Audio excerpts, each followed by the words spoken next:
Ya, Ali sekarang baik. Sudah mulai beraktivitas kembali. Alhamdulillah. Ya, dia saat ini step by step, mulai dulu dari film. Sekarang lagi sibuk di seri. Sudah mulai sembuh 90%. Ya, dengan dikasih kesibukan yang banyak, insya Allah di pelan-pelan akan. Tapi masih, mohon maaf, tante masih berobat. Ali, kan tadi tante bilang sudah 90%. Ya, berobat enggak, paling konsul aja. Konsultasi aja. Misalnya kayak kalau dulu kan rutin seminggu sekali, mungkin sekarang kayak udah sebulan sekali aja. Beban yang menghantui dia tuh hilang, udah fresh, udah suka bercanda lagi sekarang, sudah berani mengejar masa depan lagi. Kita nggak bisa menyebut seorang yang OCD itu sembuh ya, tapi kita sebut sebagai pulih atau bisa mengontrol dirinya sendiri.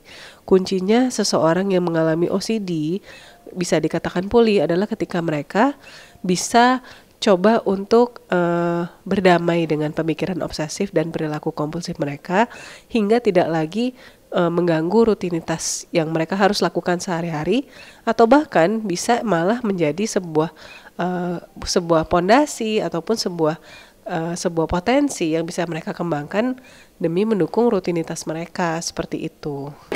Sekarang kesulitan berkomunikasi sih masih sedikit, tapi seenggaknya obsesifnya udah nggak ada.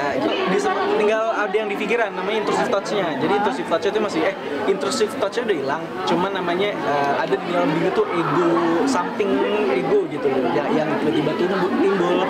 Cuma itu aja tinggal. Sekarang lebih ya agak lebih tetap syukuri tetap sampai sekarang agak lebih rileks dan enggak cemas lagi kayak kemarin, takut lagi, walau sekarang masih tetap ya masih terapi lah pelan-pelan. Obat yang dimakan udah lewat, fasenya udah lewat. Jadi kemarin tuh sempat pakai obat, tapi ya nggak yang terus-terusan juga obatnya. Dia kalanya lagi butuh berapa lama ya? Yang pastinya sampai sekarang belum selesai juga. Jadi masih harus terapi terus. Ya semoga bisa cepat sembuh. Kata Ali kan ini sebenarnya pernah datang mah waktu Ali usia kelas 2 SD apa 3 SD, kelas 3 SD katanya. Nah, Ali itu kan aku single parent dulu tuh. Aku banyakkan cari duit lah waktu itu. Ali itu memang banyak di tangan almarhum kakek sama ibuku juga. Cuman saat itu Ali suka yang mungkin almarhum kakeknya itu yang suka ngingetin dia gitu. Nah sekarang pas pandemi itu balik lagi, ya itulah bendungan itu jebol karena dia selalu banyak nahan. Ya sekarang kalau ada apa-apa Ali selalu cerita, jangan ditahan. Yang tante lihat itu ya itu mondar-mandir itu nggak berhenti, panik. Di rumah itu susunan kayaknya salah semua. Ini mesti nggak di sini mah, ini nggak gitu.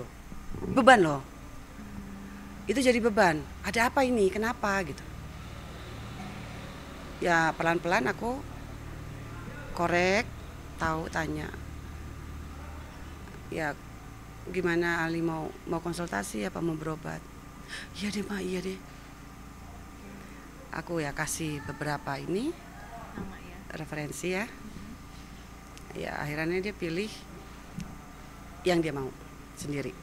OCD sendiri punya ciri khasnya masing-masing ya.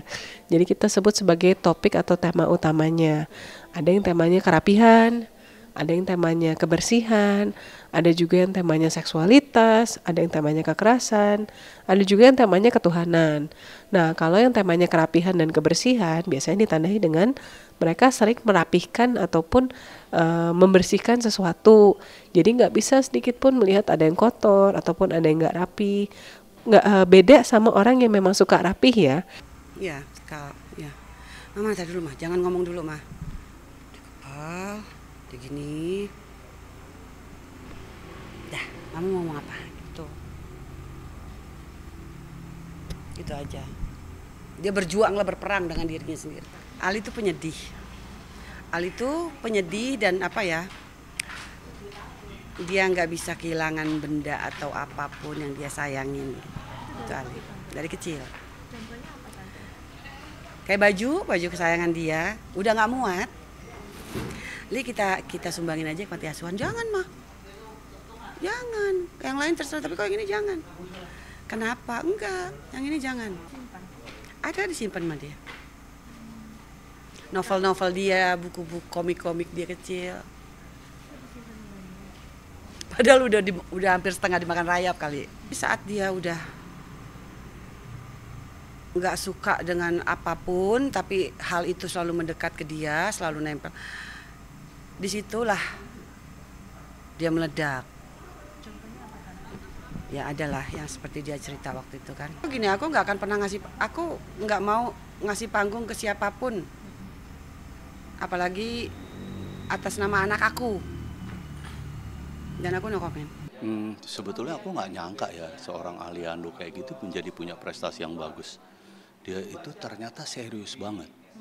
Dan dia selalu merasa rendah diri gitu. Bener nggak seperti itu.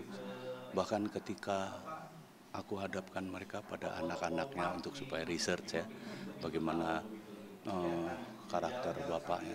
Dia orang yang nggak seperti yang lain, justru lebih antusias. Dia merasa dia bukan sapa-sapa. Yang kok tiba-tiba pengen tahu orang gitu kayak gitu. Nah, agak aneh sih memang sebetulnya. Kita punya kesempatan ngobrol berdua. Dia bilang semua, dia curhat sama keadaan dia, warganya, bahkan sakitnya dia. Yang akhir-akhir ini akhirnya kita tahu bahwa katanya ada yang sampai dirawat segala macam. Makanya aku kemarin begitu ketemu juga aku peluk, mungkin kemudian orang-orang semua ngambil ya. Aku bilang, ya Allah, aku kangen banget sama kamu kayak gini.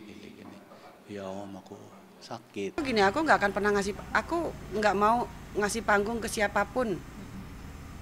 Apalagi atas nama anak aku. Dan aku no comment. Tante nggak ikut campur.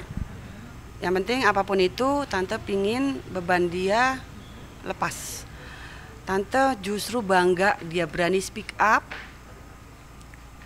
Itu gentleman. Dan tolong untuk para netizen juga ambil hikmah yang baik. Karena sekarang ini mental illness itu banyak menyerang anak-anak muda. Pembelajaran, ambil hikmahnya. Yang penting kalian harus berani speak up. Dan Ali melakukan itu, Tante salut. Dan Ali bilang, Ali tersembuh mah, Ali tersembuh. Ali akan usaha. Dan dia tuh, Mama cuma tolong ingetin aja kalau Ali udah mulai datang, apa itunya, OCD-nya, Mama tolong ingetin Ali aja. Cuman gitu doang. Nah, biasanya tanda-tanda dia akan datang Ya mundar mandir, gelisah. Terus ini taruh sini, ini gimana ini? Ali. Oh iya mah, iya. Udah, Mama keluar dulu. Ali tenangin diri dulu. Iya udah enggak. yang mana tante? Yang itu ngitung kuaci, mundar mandir, ngetik berulang-ulang ya kan?